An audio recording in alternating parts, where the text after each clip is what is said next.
အောင်တိုင်းအပြစ်ကလေးတော့ရှိတယ်လူတိုင်းထုံရင်ချက်ရှိမယ်တဘာဝရဲ့သဘောတရားတစ်ခုပါပဲ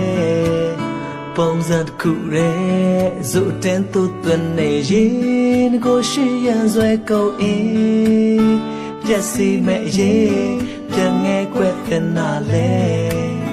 မင်းအသေးပါပဲ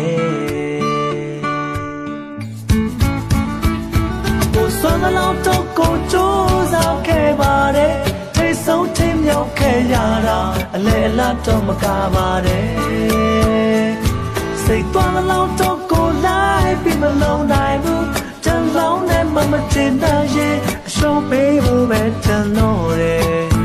ဒီတက်ဖို့ပြီးငယ်လို့ကိုမဖြစ်နိုင်ဘူးဒီတက်ဖို့ပြီးမဖြစ်နိုင်ဘူး